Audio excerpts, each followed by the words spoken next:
A shadow moved, but no one was there. Welcome to Faded Echoes.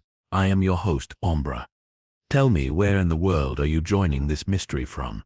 I always love reading your comments. The morning sun had that clean, pleasant brightness peculiar to early September, when the roses still dare to bloom and the bees, though fewer, hum with determined optimism. In the village of Netherdean, charming, damp, and agreeably gossipy, the annual Garden Society exhibition was the chief event of the season. Flags were strung between hedgerows, tables arranged with sponge cakes and cucumber sandwiches, and the Women's Institute brass polished the silver trophies to a gleam that could blind a sparrow.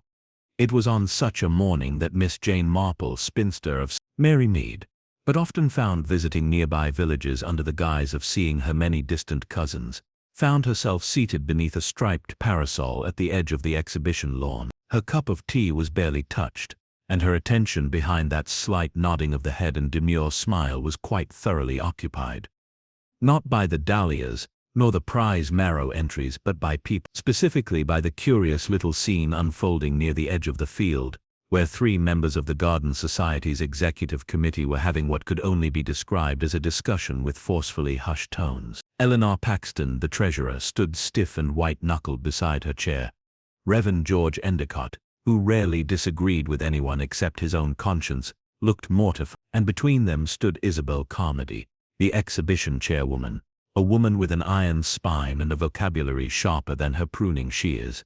Miss Marple tilted her head just slightly as though admiring a foxglove. She noted how Miss Carmody glanced toward the woods that bordered the far end of Widow's Lane, an old overgrown path that once led to the river, now little used save for village dogs and children playing smugglers. Her glance had not been idle. No, it had a certain watchfulness to it, the kind one might have if hoping or fearing that something might appear. She was absolutely furious, murmured a voice behind Miss Marple. It was young Lily Crisp, daughter of the postmistress, whispering too loudly to her friend. Said she'd never forgive Eleanor, not if she lived to be 100, something about the envelope and what she took from the accounts. Miss Marple, of course, heard every word. She sipped her tea now politely, and allowed the chatter to flow around her. Then, quite suddenly, there came a commotion near the Marrows. Young Harry Biddle, who helped with the tents and was more enthusiastic than precise, came pelting down the central green shouting, "There's someone lying in the lane. Someone's gone and collapsed." The crowd's reaction was instantaneous, a flurry of bonnets, gasps, and curious steps forward all at once. Reverend Endicott dropped his sandwich. Eleanor Paxton turned an extraordinary shade of green. Isabel Carmody clenched her bag so tightly the leather groaned. "Whose lane?" someone called. "Widow's Lane," Harry shouted back. "Just past the old elm stump." That was when Miss Marple set down her tea. She rose, slowly but surely, and adjusted the delicate brooch at her collar. "Perhaps we ought to see if someone requires assistance," she said to no one in particular, but with the quiet authority that made people instinctively move aside. By the time she and a growing crowd arrived at the edge of Widow's Lane, Constable Reeves had already been summoned and was huffing his way over the stile. The figure lying motionless on the path wore gardening gloves and a familiar floral print. The scene was eerily quiet save for the distant call of a wood pigeon. Isabel Carmody lay very still. Her eyes stared at nothing, her face oddly peaceful. In her left hand was clutched a withered envelope, crushed in death but still marked with a smear of red wax. "She's dead," muttered Reeves after a quick inspection, removing his hat. Miss Marple's eyes, pale and unblinking, were not on the body. They were scanning the faces around her, reading them like the spines of books she had already studied long ago. Somewhere behind her someone whispered, "It wasn't natural. She said it would happen. Said someone would silence her before the truth came out." Miss Marple didn't turn, but she did very gently begin to frown. The whisper of alarm spread like pollen on a late summer breeze, fast, invisible, and impossible to contain. Widow's Lane, once merely the name of an overgrown path that locals avoided after dusk, now throbbed with the footsteps and voices of Netherdean's residents. The death of Isabel Carmody was not just unexpected, it was deeply inconvenient. She had been, for better or worse, the unyielding backbone of the Garden Society, and a persistent thorn in several sides. Miss Marple stood a few paces back from the scene, not out of fear, but deferent. She had learned long ago that in moments such as these, being seen as passive allowed her to observe the reactions that truly mattered. People said foolish, revealing things in the aftermath of shock, and it was always better to see who ran to the body and who ran from it. Eleanor Paxton hadn't moved. Her white gloves clutched a handkerchief to her mouth, though Miss Marple suspected the gesture concealed more than grief. The Reverend Endicott busied himself with prayerful murmurs, while his eyes flickered to the envelope still clutched in Isabel's dead hand. Several villagers stood in stunned clusters, whispering names and reasons and speculations with the fervor of schoolgirls swapping secrets. Miss Marple, came a voice hesitant and low. It was young Lily Crisp again, who now stood beside her, arms crossed tightly. Do you think it was natural? I mean, she weren't ill, was she? Miss Marple's eyes remained fixed on the still figure. No, she said gently. Not ill, I believe. Nor was she the type to faint from the heat. It's early for such things, but I dare say we shall know more soon. Lily hesitated. I heard her say something yesterday at the hall about there being consequences. Said someone was going to pay for what they'd done. It was odd, like she wanted someone to overhear. That is curious, Miss Marple said mildly. She turned, appearing to lose interest, and nodded toward Constable Reeves, who was now organizing the villagers with a certain theatrical authority, instructing them to return to their homes and not disturb the lane further. His chest swelled slightly as he waved a notebook in the air. Miss Marple, he said when he spotted her, attempting a brisk nod, you oughtn't linger. This'll be an official matter now. Indeed, Constable, she replied, folding her hands neatly, though it might be of some use to know that Miss Carmody was holding an envelope with red sealing wax. I dare say it was meant for someone, and meant to remain private. Reeves blinked. You saw that? I did, she said serene. It might be wise to have it sent directly to your inspector. Tampering with such things even by accident can confuse matters terribly. Reeves, trying not to look chastised, nodded again, and shuffled toward the body. Miss Marple took this opportunity to retreat slowly, as befitting a woman of her years, but in truth rather keenly aware of whom she passed. She noted that Reverend Endicott made no move to comfort Ellen. That Miss Millicent Cray, Isabel's long-standing rival in floral arrangements, had gone unusually quiet. That young Peter Ashe, the solicitor's son, had appeared red-faced and breathless from the direction opposite the gathering, and was now trying very hard not to be noticed at all. Back in the tea tent, the chatter resumed with fresh energy. Heart attack, declared Mr. Thurston, the apiarist, with unnecessary confidence. All that stress over the show knew it'd kill her. Women of that temperament, well, they don't last long once they've had their moment. Nonsense, replied Mrs. Lavinia Pike, who rarely missed an opportunity to contradict. It's poison. You wait and see. She was drinking from a flask all morning. Said the tea was too common. Never trusted a woman who brought her own beverage. Miss Marple accepted a fresh cup of tea from Lily, and listened without seeming to. The pattern was emerging. Not the cause, she would leave that to the coroner and his instruments, but the fabric of the village was showing its stitchwork. People were revealing far more in their assumptions than they intended, and one thing was clear: Isabel Carmody had made herself a target, and she had known it. That night the village lay uneasy. The lamps in windows burned longer than usual. Doors locked with soft clicks. Curtains closed an hour early. Gossip turned to silence. It was just before midnight when the second disturbance came. A scream, high and short, cut through the stillness. It came from Rosecroft Cottage, the home of Eleanor Paxton. Miss Marple, who had been reading beside her window, set her book down and stood. A scream that shrill was not the sound of imagination or nerves. It was the sound of discovery, or terror. By the time she reached Rosecroft, a few others had begun to gather. Reeves, buttoning his coat hastily over his pajamas, the vicar, pale and bleary, and Lily, wrapped in a shawl. The front door was ajar. Miss Marple stepped inside quietly, unimpeded. In the sitting room, Eleanor Paxton was collapsed in a chair, weeping without reserve. On the small table before her lay an opened envelope, torn in haste.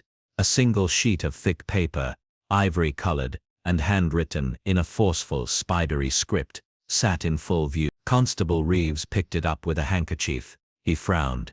It's from Isabel. It says, if anything happens to me, tell them to ask about the picnic at Coldwater Field, July 1938. That's all it says. Miss Marple's eyebrows rose only slightly. The year caught her attention. Did you know what she meant, Mrs. Paxton? Reeves asked. Eleanor shook her head, though her sobs faltered. I don't. I barely recall the picnic. It was years ago. She always brought it up, said things had never been the same since. Do you remember who attended? Miss Marple asked softly. Eleanor blinked at her. Why, yes. Isabel, of course. And me. And Millicent Cray. And young Peter Ash's father, Charles Ash. And oh, there was that schoolteacher, Miss Nettle. She moved away soon after. We all used to do those things together then. The church organized it. Was it a happy occasion? Eleanor went still. I thought so at the time. There was a pause in the room, the kind that came when unspoken memories pressed too loudly against silence. Miss Marple, who had known many kinds of silences in her life, recognized this one. Thank you, she said gently. I believe that memory will prove very important. Reeves cleared his throat.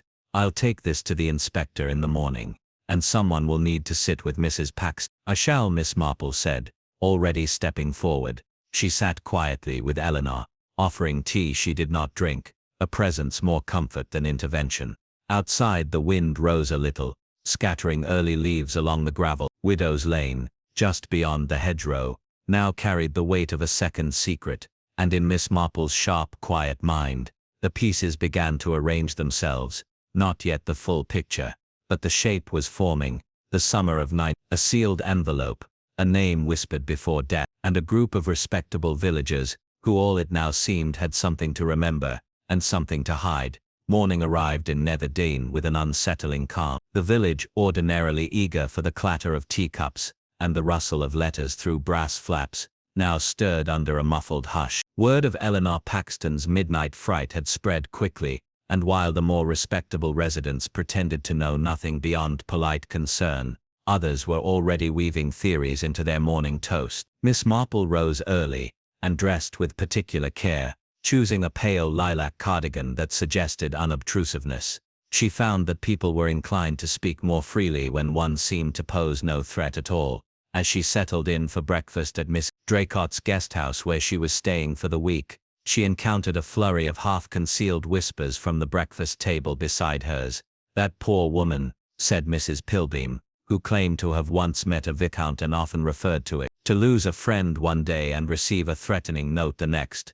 Threatening. Mr. Hendricks, the village's retired pharmacist, raised an eyebrow. From what I heard, it was a confession. It was a warning, Miss Marple interjected, her tone mild, and rather a clever one at that. Both turned toward her, surprised. Mrs. Pilbeam fumbled slightly with her marmalade spoon. Oh, I wouldn't know, of course. I only heard there was something about a picnic. Miss Marple nodded. Yes, Coldwater Field. The summer of... It must have been an interesting gathering. Mr. Hendricks's expression changed ever so slightly. I remember that field. Wasn't much to look at. Bit boggy in one corner. The church used it for the summer fete once, and after that they never went back. A lad twisted his ankle in a rabbit hole. Quite, Miss Marple said. But I wonder if something else happened there. Something that changed the nature of things for a few of your neighbors. It was a question dressed as idle curiosity, but the effect was swift. Miss Pilbeam's eyes darted sideways and Mr. Hendricks rose abruptly, muttering about needing fresh air.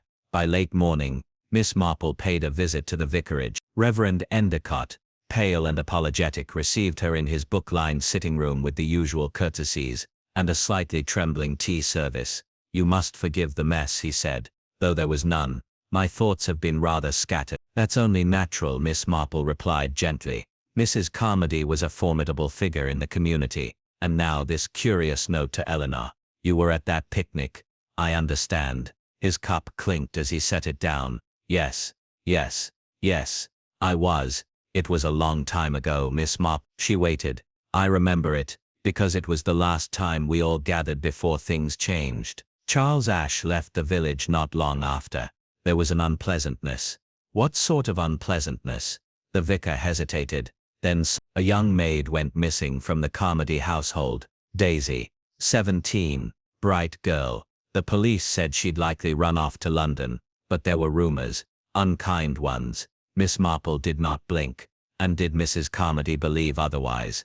I believe she did. She said privately to me that Daisy would never have left without saying goodbye to her sister, who worked at the bakery. They were terribly close. Did she suspect someone? He hesitated again. If she did, she never told me plainly, but I believe she felt Daisy had come to harm. There was a moment, a month later, when she accused Charles Ashe in a public meeting of ungodly conduct. He sued for defamation and won, quietly. The records were sealed. "Ah," said Miss Marple. It was no longer a murder born of sudden passion, she thought, but something older, coiled tightly with shame and unresolved guilt. She thanked the vicar, took her leave, and walked the short distance to Widow's Lane. The lane itself was now closed by a thin length of police tape, but the hush of it still held weight. Miss Marple paused near the elm stump, where Isabel's body had been found, and surveyed the hedgerows. A faint glint of something caught her eye among the leaves. Stooping with the aid of her umbrella, she retrieved it, a torn corner of paper stiff and pale with a mark of red wax on it. Not the envelope itself, but a piece of it, a piece torn away perhaps in a struggle, or perhaps as an attempt to discard the truth. As she turned back toward the village, a voice startled her. "I don't suppose you should be here, Miss Marple." It was Peter Ashe. His face, usually boyish, was drawn now, his tone edged with something between accusation and worry. "I dare say not," she said lightly, "but it's so easy to lose track of time when one's reminiscing. Such a picturesque spot, wouldn't you say?" Peter gave a thin smile. "Picturesque? It's a muddy ditch." Miss Marple tilted her head. "You were quite young in. I imagine your father brought you to the picnic, dragged me to it more like. I hated those events. All adults pretending to be friends while judging one another's sandwiches. Did you ever meet Daisy, the maid who vanished?" His smile faltered. "I don't see what that has to do with anything. I imagine Mrs. Carmody thought it had everything to do with it." Peter's jaw worked. "Look, I don't know what you think you're going to prove, but Isabel was vindictive. She kept grudges like other people keep family heirlooms. You can't take what she said seriously." Miss Marple regarded him for a long moment, and yet she died the very day she hinted she might reveal something from that summer. Peter's expression turned defensive. Plenty of people hated her. She embarrassed Eleanor in public, mocked Millicent's arrangements, spread rumors about the vicar. Any one of them could have snapped. Miss Marple offered a small smile. Yes, they could have, but few had a family connection to the only man she ever accused by name. Peter's mouth opened, then closed, opened, then closed, opened, then... He left her abruptly, muttering something about being late. Miss Marple turned back to the lane, slipping the torn paper into her handbag. She was beginning to see the shape more clearly. A missing girl, a ruined reputation, a long-nurtured conviction, and now, after years of dormancy, a death and a letter, the two halves of a secret finally surfacing. By early evening, Millicent Cray appeared at Miss Marple's lodging, looking pale beneath her hat's stiff brim. "I heard you've been asking about the picnic," she said, without preamble. "I thought you should know. There's more." Miss Marple gestured her to a seat. Millicent sat straight-backed and tight-lipped. "I didn't think much of it at the time, but I saw Daisy crying that day, behind the vicarage, and Charles Ashe was speaking to her angrily. He had her by the wrist. Did you tell anyone? I told Isabel. She told me to forget it. But weeks later she called me to her house and asked me to write it down, just in case. I refused. I didn't want trouble." Miss Marple was quiet for a moment. "Do you think she kept records?" Millicent's gaze dropped. "Isabel kept everything. She had a drawer full of letters she said she'd use when the moment came." "Then I believe," Miss Marple said softly, "that moment may have come at last." The night fell cold and blue, and Netherden prepared itself for the third day of quiet unraveling. But Miss Marple knew now someone had killed to bury a past that refused to stay buried, and if the truth lay hidden in Isabel's carefully hoarded secrets, it would not remain hidden much longer.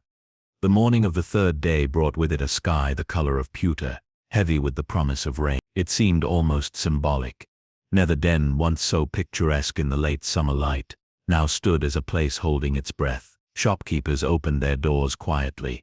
Conversations on doorsteps began with looks over shoulders, and few dared mention the word murder outright. Miss Marple, however, was not one to be deterred by clouds, either literal or metaphorical. By 8:30 she had finished her porridge, donned her most practical shoes, and set off with her umbrella, not toward the shops or tea-houses, as most might expect, but rather toward the modest stone cottage that had once belonged to Isabel Carmody. The late Miss Carmody had lived alone these past 10 years, in a neat vine-covered dwelling at the end of a cul-de-sac near the edge of the village green. Her garden was trim, her curtains stiffly ironed, and her door now sealed with official tape, a formality Miss Marple had no intention of disrespect. She did, however, note with satisfaction that Constable Reeves had just emerged from the house, fiddling with a notebook and scratching his head like a man trying to work out a riddle with too few vowels. "Good morning, Constable," Miss Marple said cheerfully. Reeves looked up, surprised but not displeased. "Morning, Miss Marple. Just giving the inspector a full account. Can't make heads or tails of it myself. Did you find anything in the house?" "Well," he lowered his voice slightly, though no one was nearby. Her desk was full of letters, if you can believe it, mostly gossip and complaints. But there's one thing that might matter. She kept a small metal box in a locked drawer, hidden behind a row of cookbooks. Had to force it open." "Oh?" Miss Marple's eyes twinkled with restrained curiosity. Reeves tapped his notebook. Inside were 3 sealed envelopes, all identical, each addressed with initials. One was to EP, one to MC, and one to PA. Eleanor Paxton, Millicent Cray, and Peter Ash. Miss Marple murmured. Reeves looked startled. "You worked that out rather fast. They're the ones most likely to know what happened at that picnic in night. The ones she believed had something to confess or conceal." Reeves frowned. "I thought as much. We've passed them on to the inspector. But there's no indication of blackmail." "Oh, I doubt Isabel was in it for money," said Miss Marple.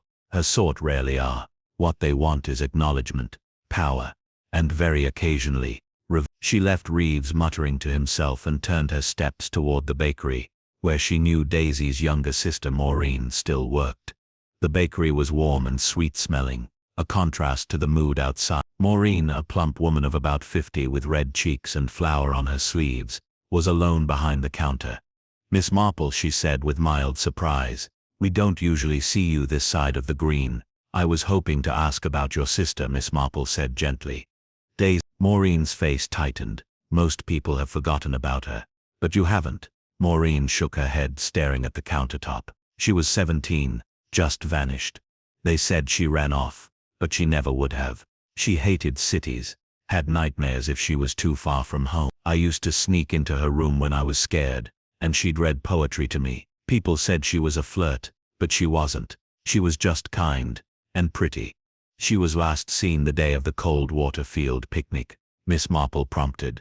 "That's right. She was helping serve lemonade. I remember. She wore a pale yellow dress. We walked there together, but I left early. She said she'd be fine." There was silence for a moment. "I heard Isabel tried to keep the investigation going," Miss Marple said at last. Maureen nodded. "She did. She was like that, stern but loyal. Said she'd seen something that didn't sit right with her. But then she went quiet. Said it wasn't safe. A year later she took me aside and said someday people would answer for it. That was all." "Did she ever suggest who might have harmed Daisy?" Maureen looked up now, her eyes shining. "She never said, but I've always believed someone frightened her. Someone she didn't think she could fight."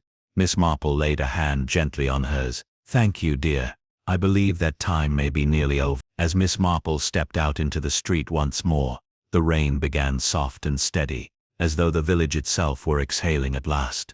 She turned toward the vicarage again, but was intercepted just past the post office by a tall, stiff figure, Millicent Cray. "I need to speak with you," Millicent said without greeting.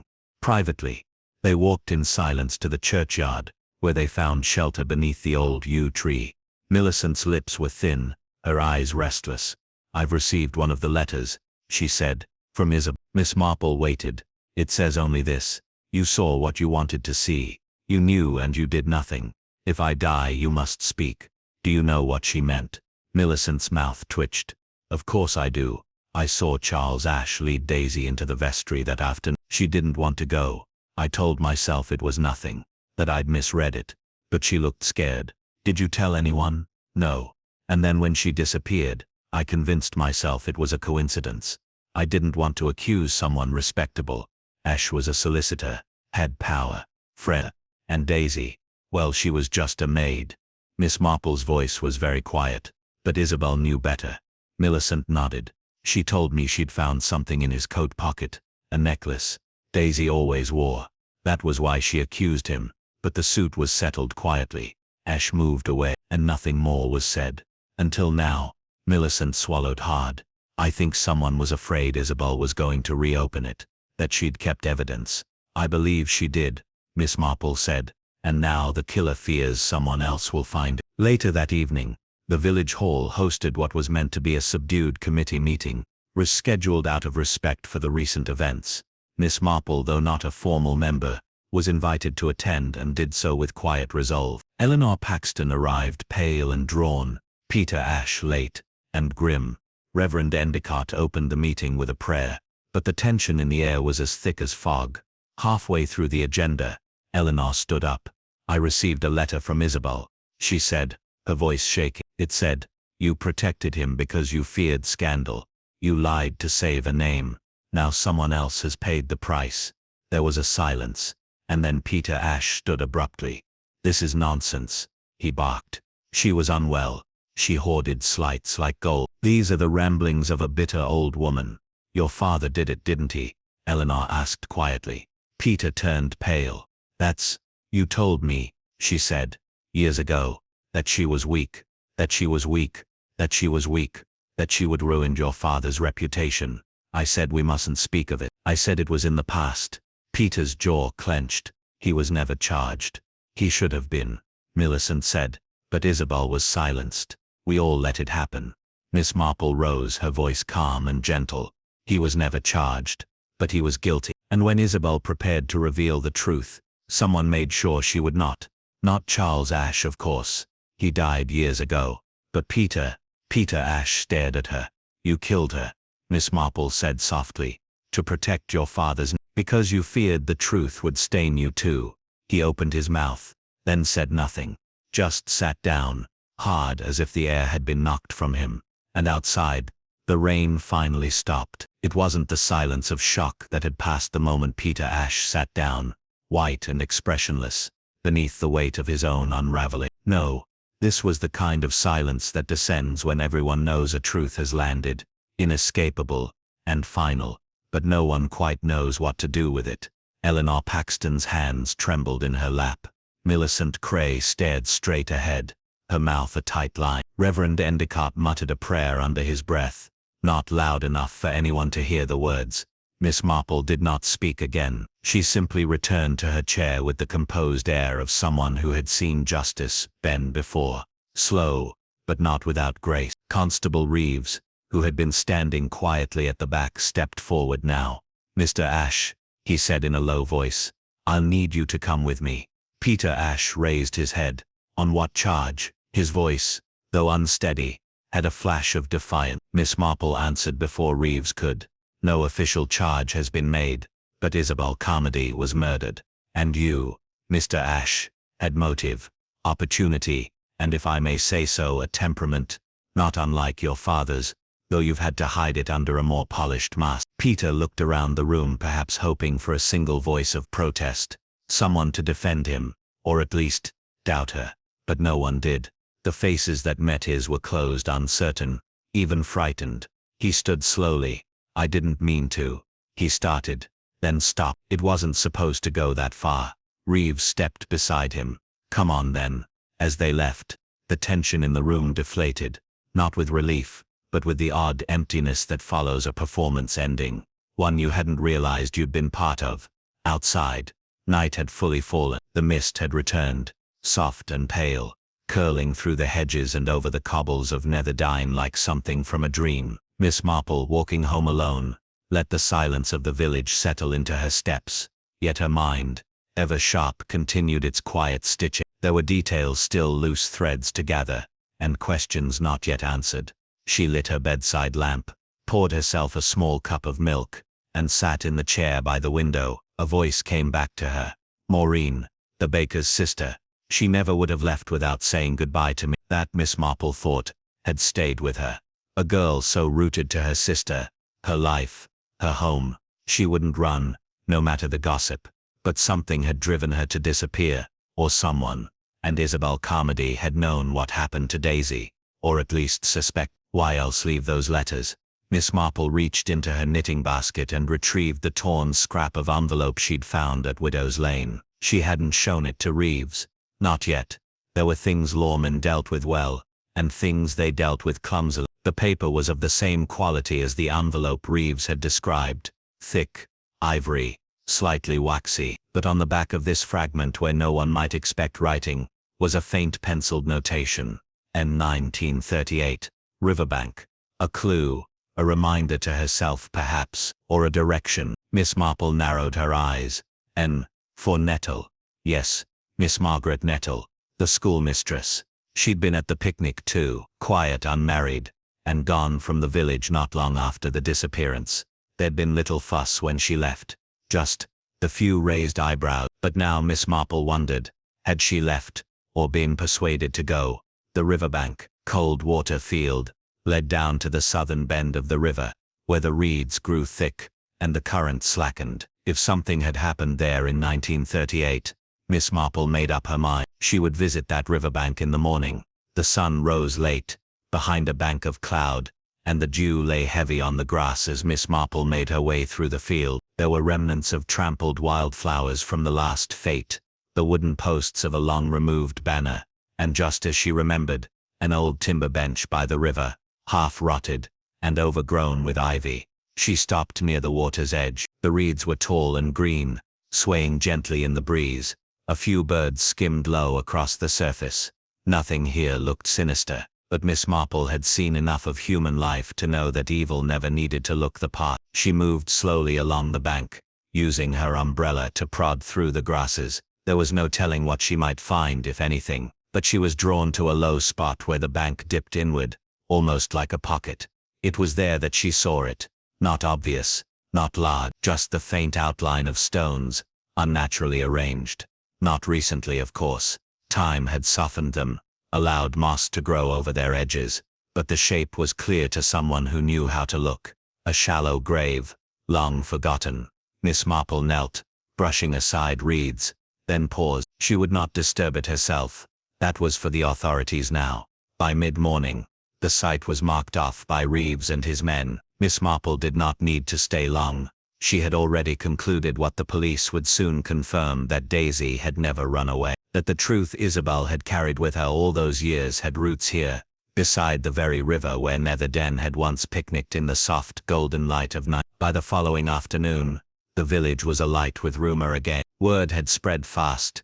The grave, the discovery, the body believed to be that of a long-lost maid, and perhaps most shocking of all, that Peter Ashe had confessed, not only to the murder of Isabel Carmody, but to the decades-old secret his father had buried. Miss Marple did not need to hear the confession. She already knew what it would contain, that Peter had overheard Isabel was planning to go to the police with evidence she'd kept, that she had likely unearthed an old necklace, a trinket Daisy wore, hidden away perhaps until just recently found again in a forgotten coat or drawer, that Isabel's murder had been desperate and hurried.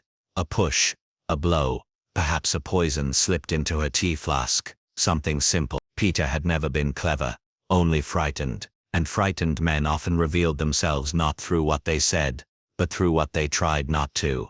That evening, Miss Marple sat once more in the garden of the guest house, where the roses had begun their slow wilt. Lily Crisp brought her a cup of tea. "Will things go back to normal now?" Lily asked. Miss Marple smiled faintly. "In villages like this, dear, normal is always a little deceptive. But yes, I imagine things will quiet down soon enough." Lily nodded. "It's strange, isn't it? All those years, and nobody knew, just walking around like nothing happened." "Oh," said Miss Marple gently, "people often walk about carrying great weights you'd never guess. Pain, shame, secrets. They only come to the surface when someone insists on digging. Like you." Miss Marple chuckled. "I only ever notice what others try to ignore. That, and I listen. It's remarkable how much people will tell you if you ask with kindness and keep your knitting close at hand." She took a sip of her tea and looked out toward the village, where the church bells began to chime softly in the distance. But even as the sun dipped behind the clouds and the mist rose once more from the riverbanks, she knew the air in Netherden would not soon be the same. Truth, once unearthed, rarely goes quietly back to sleep. The days following Peter Ash's arrest passed with the peculiar quiet that often follows dramatic revelations in English villages. There were no more screams in the night, no further whispers of death drifting down Widow's Lane, but instead a pervasive hush, as if the hedgerows themselves were too stunned to rustle. Miss Marple, always observant, noted the shift in tone as she passed through the village. Conversations paused just a beat longer when she approached. Nods were more solemn. Even Mrs. Pilbeam, who usually insisted on recounting every village affair in a tone of mild hysteria, greeted her with uncharacteristic restraint. This, Miss Marple knew, was the moment when people began revising their memories.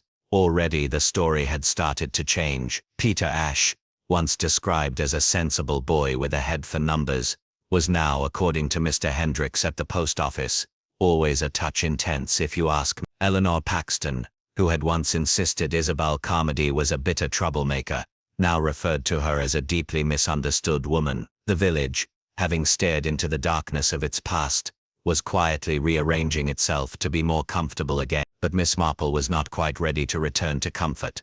There was still something unresolved. She sat one morning on the bench, overlooking the green knitting in her lap, but her hands idle. The sky was dappled with weak sunlight and drifting clouds, and the breeze had begun to carry the scent of turning leaves. She watched as Reverend Endicott crossed the lane toward the bakery, his shoulders slightly hunched, his expression unreadable. He, too, had been at the night, and though he had admitted some knowledge of the unpleasantness, he had not spoken freely. There was a reticence in him that Miss Marple had found suspicious. Not in the criminal sense. No, she was quite convinced Peter had committed the recent murder alone, but there were still details missing, and her years of observation had taught her that moral guilt often lurked quietly in those who had escaped legal blame. She rose from the bench and made her way to the vicarage once more. Reverend Endicott welcomed her with a weary smile and a pot of strong tea. They sat in his study, the air thick with the scent of old books and pipe tobacco, and for a moment, they simply listened to the ticking of the mantel clock. "I imagine you didn't come only for the tea," he said at last. Miss Marple smiled kindly. "Not entirely. No," he sighed, rubbing his temples. "It's been a difficult week, for everyone," she said gently. "But I do think, Vicar, that there is still something you haven't told me. Something about Daisy, and about Miss Margaret Nettle." He froze. Miss Marple folded her hands. "You see, I've been wondering why Miss Nettle left so suddenly after the picnic. The gossip suggested she had a family illness to attend to, but no one ever received a forwarding address, and she never wrote to the school to resign formally." The vicar remained silent. "And then there's Isabel's note, the one she wrote to herself, the scrap I found near her body." She reached into her handbag and produced it. 1938, Riverbank. Not addressed to anyone, just an initial, a memory, a direction. He looked at the note as if it burned. "I believe," Miss Marple continued, "that Miss Nettle saw something, perhaps not the act itself, but something that made her uneasy, and I believe she came to you with it." The vicar nodded slowly, his voice hollow. "She did. What did she say?" "She told me she'd found Daisy crying near the river, that she'd seen Mr. Charles arguing with her, that Daisy had tried to run away, and that later she saw Charles return alone, wet to the knees." "Did you believe her?" "I didn't want to." His face crumpled slightly. "You must understand, Miss Marple, Charles Ashish was a pillar of the church, a benefactor. He donated the new hymnals, paid for repairs to the roof, and Margaret, she was new, shy, a bit awkward. She stammered when she got nervous. I told myself she must have misunderstood." "So you said nothing?" "I told her to pray," he whispered, "and the next day she was gone." Miss Marple said nothing for a while. She poured more tea, gave him the silence he seemed to need. "It's haunted me," he said at last. "When Isabel accused Charles in that meeting, I felt a terrible rush of relief, that at least someone was trying, but she didn't have enough proof. And then he sued her, silenced her. I should have spoken then. I should have said something." Miss Marple looked at him gently. "But you didn't." He shook his head. "Sometimes," she said softly, "truths are buried, not with wicked intent, but with fear. You feared the consequences, the scandal, the damage to the parish. Yes, and that, she said, is why Peter Ashe killed, because his father's sins had never been properly laid to rest, because silence, once started, spreads like ivy, choking everything it touches. He bowed his head. Later, as she walked back through the village, the sun broke fully through the clouds, casting golden light on the rooftops and hedges. Miss Marple paused to watch children playing near the duck pond, their laughter high and clear. There was something restorative in proof that life, despite everything, had the courage to go on. That afternoon, she returned to the Carmody cottage, now cleared of police tape.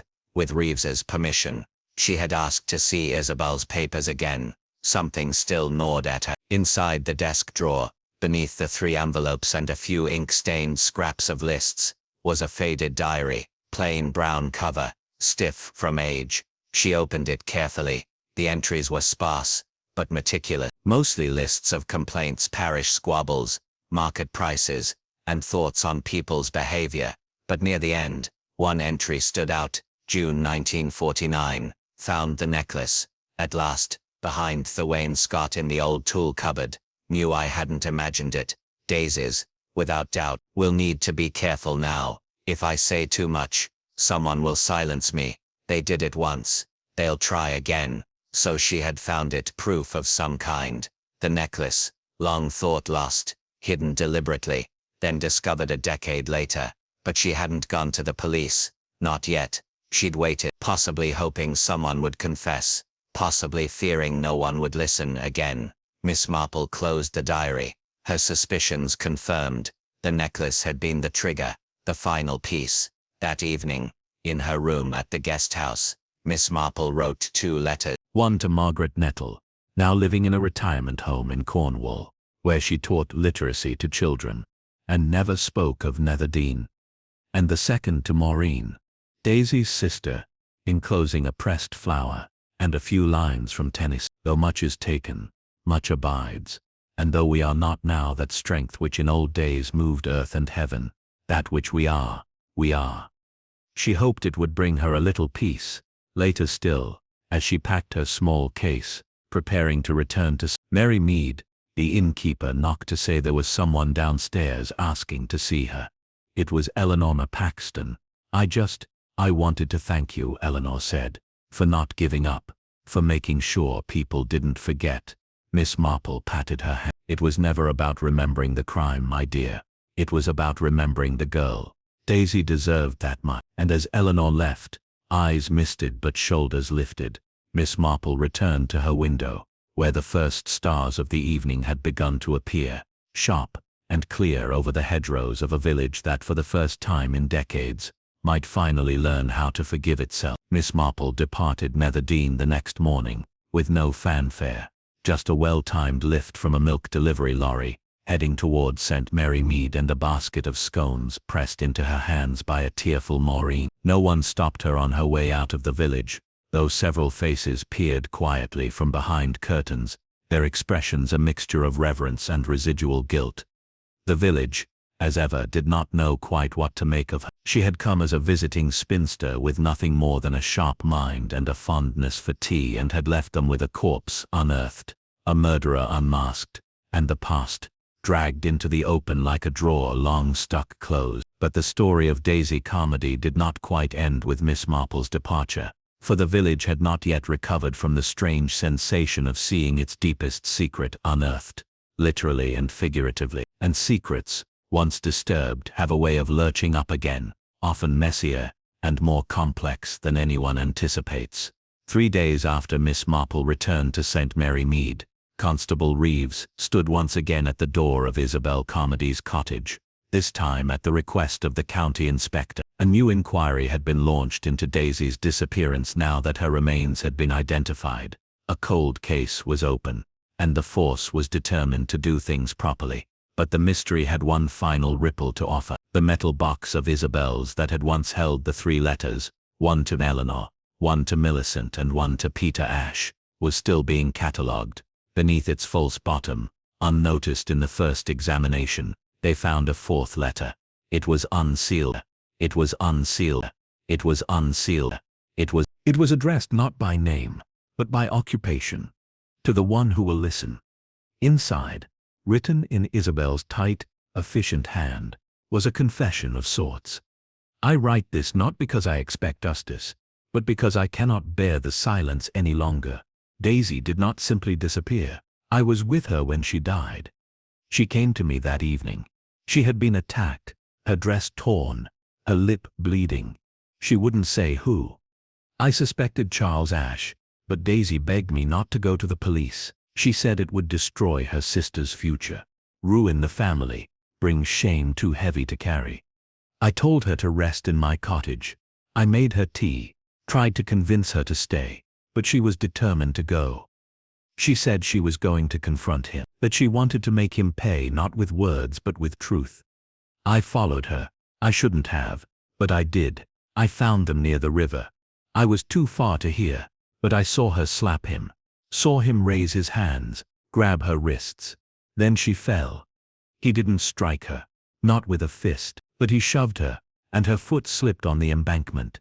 She went down the slope and hit her head on a rock. I ran to her, but it was too late. She was already still. He fled. He didn't even check, just ran. I was alone with her. And I panicked. I buried her there. I thought I was doing what she'd want. Sparing her sister. Sparing the scandal.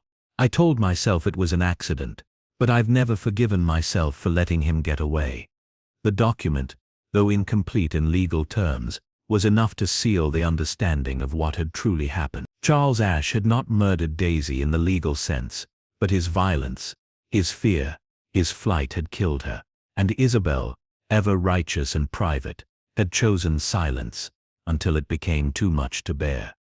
Back in Mary Mead, Miss Marple, read the newspaper clipping sent by Constable Reeves and placed it gently into her scrapbook. She had always suspected there had been more than one guilt pressing down on Isabel's shoulders. It was what made the woman difficult, brittle, so ferociously certain. Guilt has a way of hardening the soul if it is left too long unattended. Still, with that letter revealed, something in the matter had come to rest. It was not justice exactly, but it was the truth, and sometimes Miss Marple believed that was the only justice possible. Meanwhile, Netherdean did what English villages always do in the wake of scandal and death. It resumed. The Garden Society, after much debate, cancelled its autumn meeting. Eleanor Paxton resigned from her post, citing fatigue and a desire for spiritual rebalancing, and left for a quiet retreat in Bath. Millicent Cray took up the position in her place, and under her tenure, marigold arrangements grew increasingly severe and imposed. The riverbank was fenced off for conservation reasons, though everyone knew it was in poor taste now to picnic there. Children were warned not to play near Coldwater Field, and Widow's Lane forever linked with whispers, and the dead remained overgrown, shunned even by the village cat. Maureen Carmody remained in the bakery, her smile softer now, touched with something bittersweet. She never spoke of Daisy to customers, but those who paid attention noticed a locket she now wore, a simple silver oval containing two faces, hers and her sister's. As for Peter Ashe, he was remanded into custody pending trial. His confession, given in part under duress, was a patchwork of anger and guilt. He maintained that he had only wanted to frighten Isabel, that she always had a way of pushing people too far. But the envelope with red wax, the missing page from her diary found burned in his fireplace, and a flask containing traces of a rare sleeping draught, one he had legally purchased to help with migraines, formed a web too complete to escape. He would be charged with manslaughter. 1 week later, Miss Marple received a letter with no return address, written in a delicate and slanting hand. Dear Miss Marple, I have lived for many years under the name Margaret Ellis, far from Netherdean and all that haunted me there. But I read the news and knew at once that it was your hand behind the truth coming free. I thank you for Daisy and for myself. The things we carry as women, our doubts, our instincts, our fears, are so often silenced, but you did not let that silence win. With great respect, Nettle. Miss Marple placed the letter next to the newspaper clipping and closed the scrapbook. She looked out her window, where the garden of St. Mary Mead was blooming into its final autumn blaze, deep reds and fading golds. A gardener was trimming the hedges at the vicarage. Someone laughed faintly in the lane. The village lived on. Later that evening, she hosted her weekly bridge circle. The vicar's wife brought sultana cake, and Miss Hartley won an absurd number of hands. Conversation remained light, but at one point Miss Marple was asked, quite innocently, why she seemed always to travel to villages at just the right moment, when something dreadful was about to happen. Miss Marple smiled gently and stirred her tea. "Oh, I find," she said, "that the world is always on the edge of something dreadful. It's simply that most people aren't paying attention." And she returned to her knitting, her needles clicking softly beneath the laughter of the room. The story of Netherdean, of a girl who vanished, a secret buried, and the many shades of guilt, was now one more pattern stitched neatly into her memory. And like all good patterns, it had required time, attention, and the quiet skill of one who knew how to read people far better than they read themselves.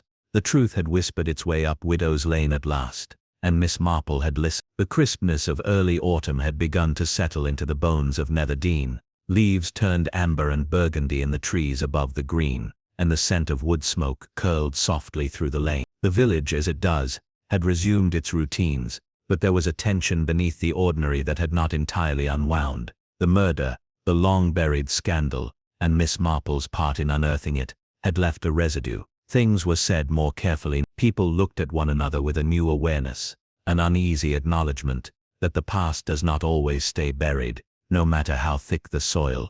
And so it was on one such golden-hazed morning that Reverend Endicott found himself standing outside Maureen Carmody's bakery, hesitant. He'd passed it a dozen times since Daisy's body had been found, and more than once he'd caught sight of Maureen inside, bent over her mixing bowls, her expression still and unreadable. The truth of what had happened to her sister had at last come out, but the truth, as Endicott had learned too late, did not erase pain, it only illuminated it. He opened the door.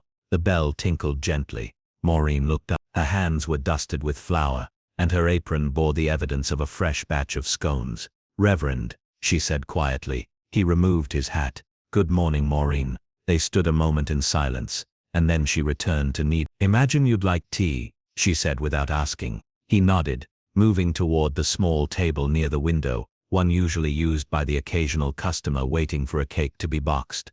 She placed a cup before him, then poured one for herself.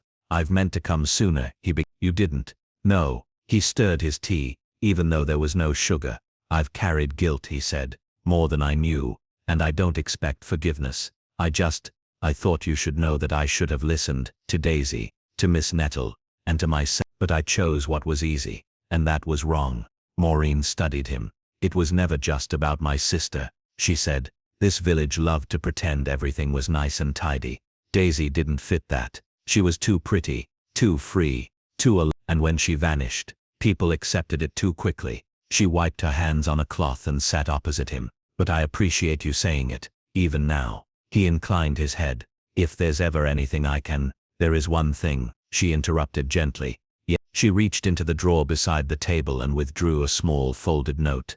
The paper was old and stained, the ink faint. "I found this among Daisy's things. It was tucked behind a picture frame. I didn't notice it until last week. I think she wrote it the day she disappeared." He took the note and unfolded it slowly. "Maureen, I'm going to tell the truth today. I'm scared, but I can't let it go on. He hurt me and he might hurt someone else. If anything happens, you mustn't believe I left you. I would never leave you. I love you all." Endicott blinked back tears. He folded the note again, carefully, reverently. "She didn't want to be silent," Maureen said. "And now, she isn't." They sat in silence for a time, sipping their tea, the clatter of the village muffled by the bakery window. And in that quiet, a small healing began. Back in St. Mary Mead, Miss Marple was spending her afternoon in the company of two formidable opponents, Miss Hartley and Miss Weatherby, both of whom had fierce reputations at the bridge table. The game was close, and the air was thick with strategy. Still, Miss Marple's attention, though politely present, wandered at times to the letter she had received that morning. Another note from Constable Reeve. He had written to tell her that the full inquest into Isabel Carmody's death was concluded. Peter Ashe had officially been charged with manslaughter, and the Crown had opted not to pursue further charges regarding the incident in 1938, on the basis that the primary offender, Charles Ashe, was long deceased, and that Daisy's death had, while avoidable, not been murder in the legal sense. It's a very British outcome, she had murmured upon reading the conclusion. Some truth, a little evasion, and a quiet filing away of what's too painful to prosecute. Miss Weatherby played her card with a dramatic flourish. You're distracted, Jane. That was a very foolish... Yes, Miss Marple said, chuckling. I suppose I'm not quite out of Netherdean yet. In Netherdean, Millicent Cray walked alone through Coldwater Field for the first time since the police had reopened it. The ground was damp beneath her boots, and the sky hung low with soft clouds. At the edge of the field she paused by the new wooden fence that had been erected near the riverbank. A small brass plaque had been affixed to it. In memory of Daisy Carmody, 1931-1938. Her light was lost too soon, but not forever.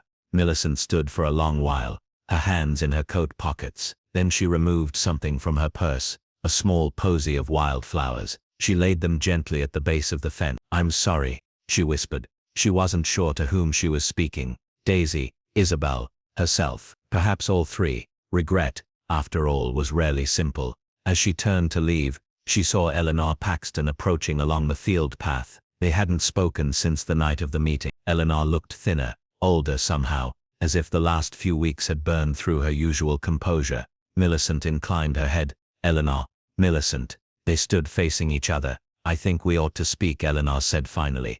There's no good in pretending anymore. They walked side by side in silence, the breeze stirring their coats. Two women who had spent decades behind the same table arranging flowers, trading careful words, avoiding truth. Now all the artifice had been stripped away. It's strange, Eleanor said. I hated Isabel. True. And yet, I keep thinking of her now, wondering what it cost her, carrying all of it. She did what she could, Millicent said. We all failed in different ways.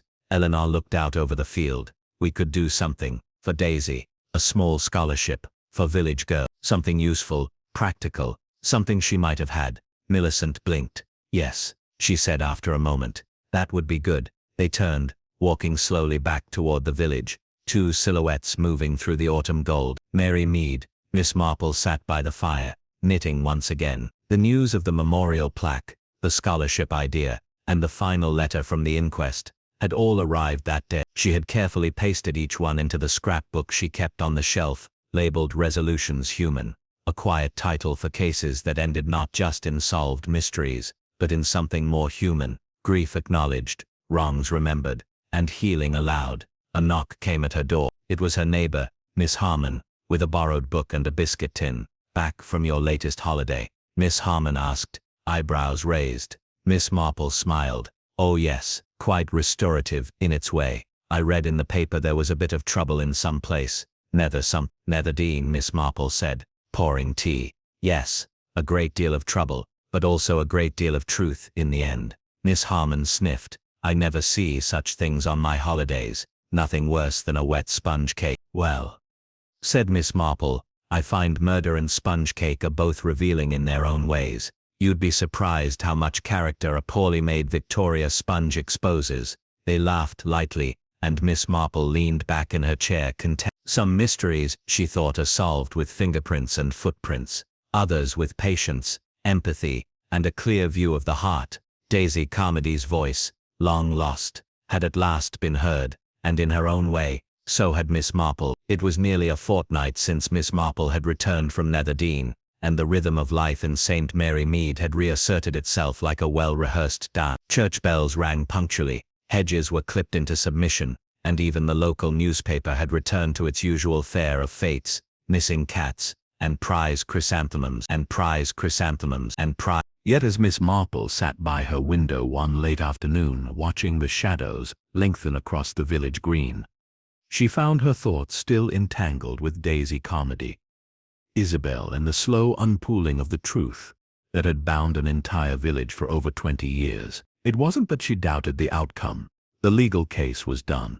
The inquiries concluded, but something clung to the edges of her mind.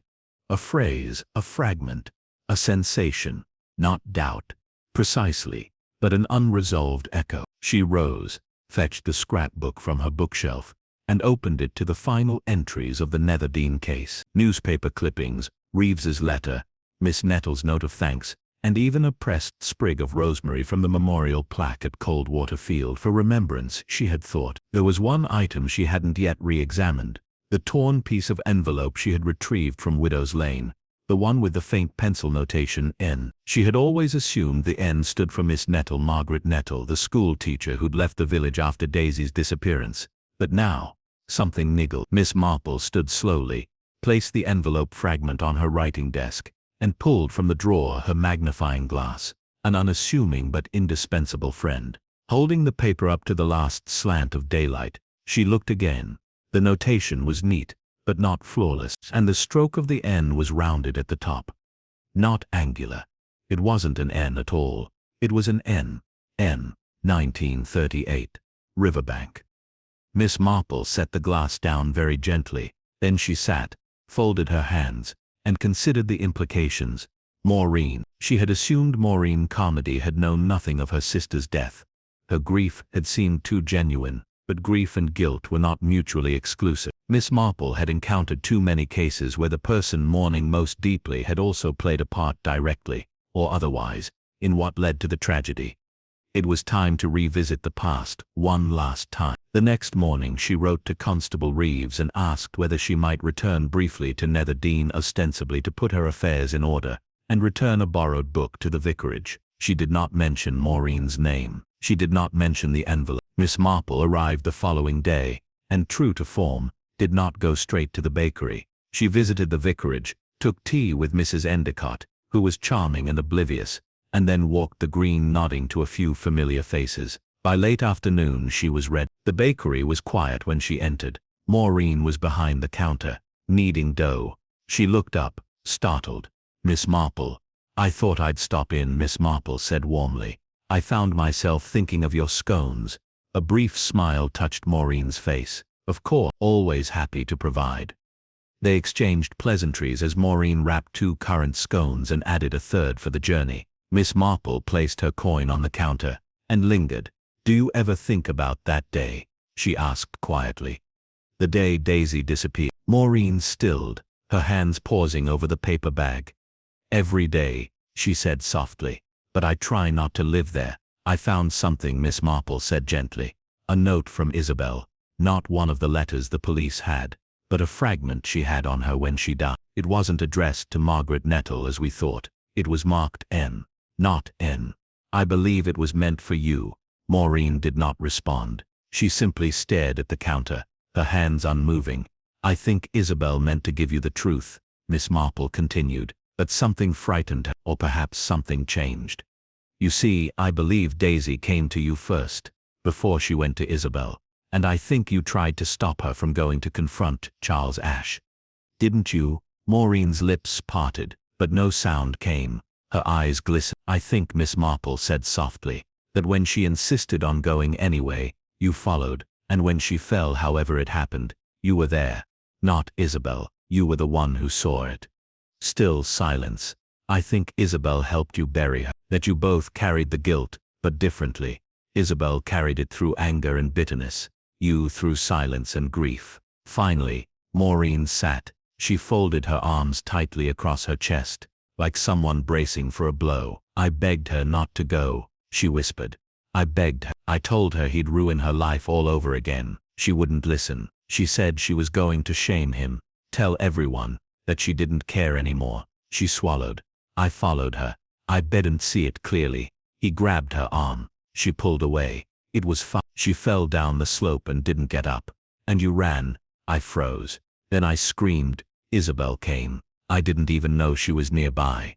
She said we couldn't tell anyone, that Daisy would be the one blamed, that people would say she'd gone to meet him willingly, that we would make her into a scandal instead of a girl, and I let her help me hide it." Tears ran freely now. "And then I spent the rest of my life pretending I didn't know, pretending I was waiting for her to come home." Miss Marple reached out and placed a hand over her. "You weren't pretending, dear. You were grieving the loss of your sister, and of your courage all at once." Maureen looked up, startled. "Aren't you going to tell Reeves?" "I could," Miss Marple said simply, "but I won't." "Why?" "Because the truth has already been told. Daisy's body was found. Her story came out. Her killer was punished, if not by the courts, then by fate. What happened to you and Isabel was not murder. It was fear and shame. and the tragedy of being women in a world that would never have believed you. Maureen broke down then, not out of guilt, but out of release. She wept as one who has carried a weight for so long she forgot how to stand without it. Miss Marple let her cry. Later she walked once more along Widow's Lane, her shawl pulled tight against the cooling breeze. The sky was streaked with dusky blue, and the first stars began to prick through. She passed the elm stump and paused, looking down the path where Isabel Carmody had walked to her death. Miss Marple closed her eyes for a moment. She thought of Daisy, the bright laughing girl who'd never had a chance to grow old, of Isabel, who had tried in her own brittle way to make the world listen, of Maureen who had loved fiercely and feared deep, and of all the women whose truths had been spoken too late.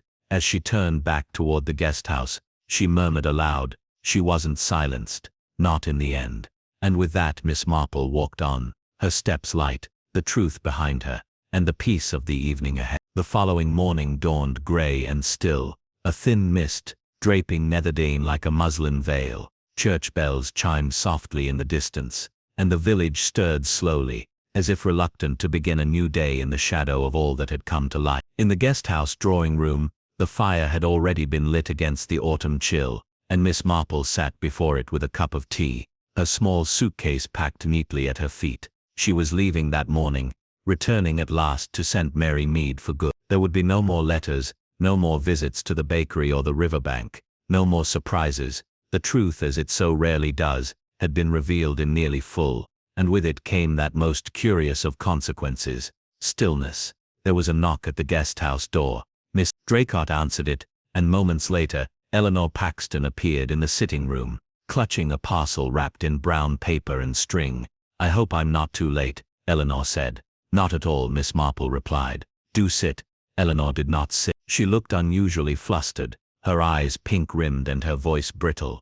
"I found something in Isabel's old records at the parish archive. After everything, I wanted to look for myself, not just rely on what others told me." Miss Marple nodded, inviting her to continue. "She kept copies of letters," Eleanor said, "not just recent ones, years' worth. Letters she wrote, but never sent. Some were about the Garden Society, the church, most were complaints, frankly. But one was addressed to you, written over 10 years ago. She must have intended to send it, but never did." Eleanor handed over the parcel. Miss Marple accepted it quietly, tugged the string, and unfolded the paper.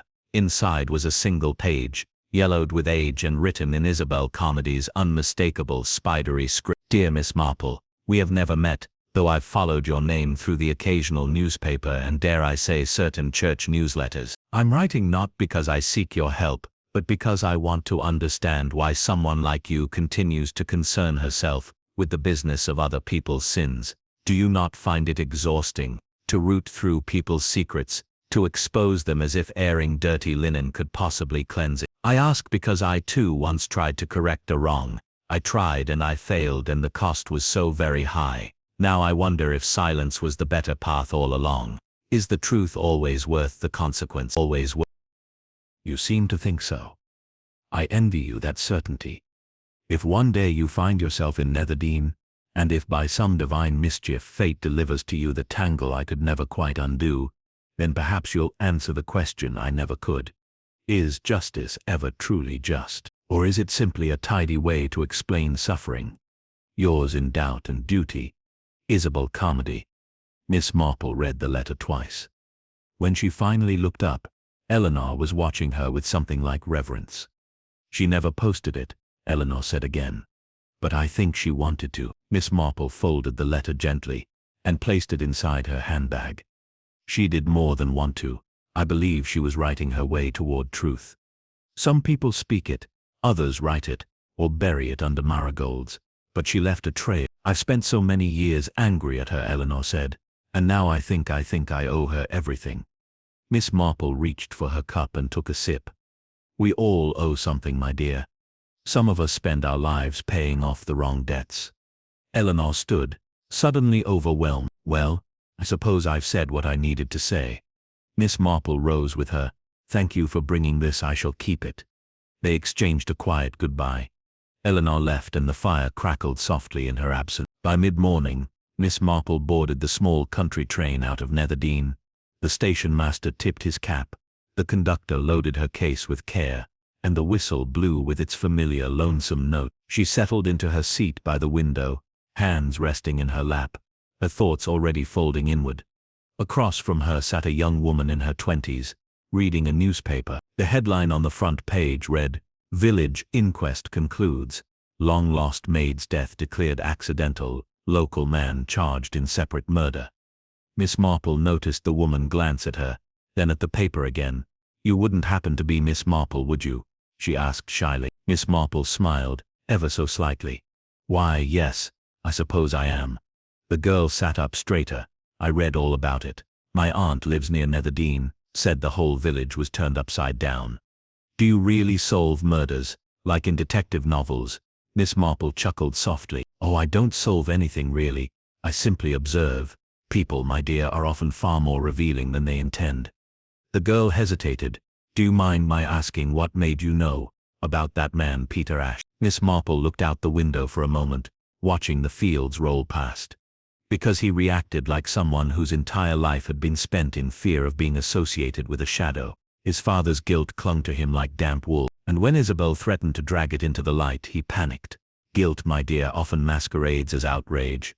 The girl stared at her. "That's rather brilliant." Miss Marple shook her head. "It's simply experience. I've lived long enough to know that motives are rarely complicated. People want to be loved or safe, or free from shame. Everything else is embroidery." They rode in silence for a while. When the train slowed into the next station, the girl gathered her bag. "Thank you, Miss Marple," she said before stepping off. "You've given me something to think about." Miss Marple smiled. "That's always a good beginning." By the time she reached St. Mary Mead, the afternoon sun was slipping low, casting long shadows across the vicarage garden. She walked slowly from the station, enjoying the familiarity of home, the postbox leaning slightly at the corner, the gossiping sparrows in the ivy, the unmistakable scent of Mrs. Partridge's overwatered petunia. At her cottage she unpacked, arranged her things with quiet precision, and lit a small fire in the grate. There was a letter from her niece on the table, a basket of apples from the Finchleys, and the ticking of her little carriage clock, reliable as ever. She poured herself a cup of tea, sat down, and reached once more for Isabel's unsent letter. Holding it again in the stillness of her own home, she read the final line once more.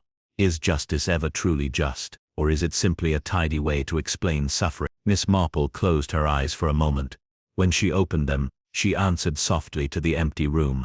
"Justice is not tidy, Miss Carmody. It's a garden. It must be tended, cut back, sometimes painfully, but left alone, it chokes all other life." She folded the letter and slid it into a small box labeled "Letters Unsent." Then she picked up her knitting, found her place in the wool, and began again one stitch at a time. Outside, the last light faded from the sky, and St. Mary Mead, so peaceful, so quiet, settled into night. But Miss Marple remained by the fire, knitting steadily, her mind still full of the whisper at Widow's Lane, and the voice that at long last had been heard.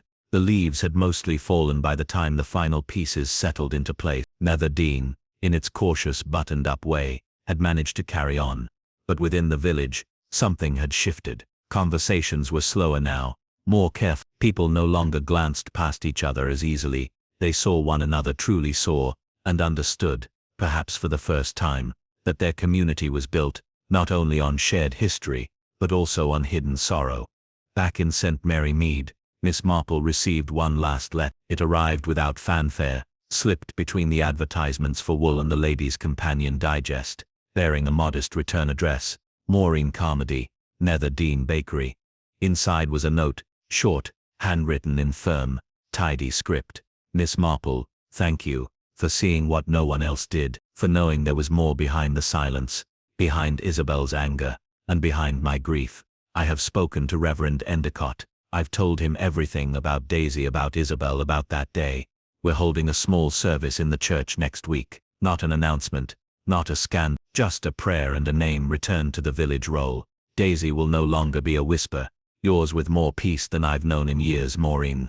Miss Marple folded the letter, placed it gently into her resolutions scrapbook, and closed it with quiet finality. She sat back, her hands in her lap, and let the weight of it rest. She had known in her heart that the full truth had never truly belonged to the courts. The confession Peter Ash had offered, the trial to come, they were legal matters, yes, but they were not the entire story. The true story, as Miss Marple had seen it unfold, was one of a village that had been ruled, not by malice, but by silence, a silence born of fear, pride, misplaced loyalty, and that most enduring English habit, keeping up appearances.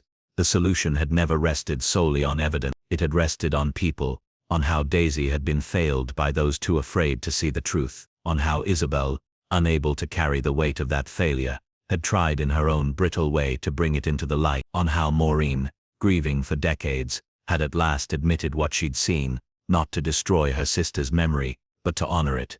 Justice, in the end, had not worn a judge's robe. It had come in the form of a church prayer, a plaque on a riverbank, a young woman's name returned to the lips of those who once pretended she had never been. And through it all, Miss Marple had remained steady, watching, understanding, allowing people the grace to reveal themselves in their own time. That evening, the fire flickered warmly in her cottage. As she poured herself a single glass of sherry, she sat in her usual chair, the knitting set aside, and stared out at the dusk, gathering over the village rooftops. There was a kind of peace in not being thanked publicly. No speeches, no headlines, just a young woman who no longer had to wonder what happened to her sister, a town that could finally look its past in the face, and a whisper that would never again echo unanswered through Widow's Lane. Miss Marple raised her glass softly. "To Daisy," she said aloud, and took the quietest, most resolute sip.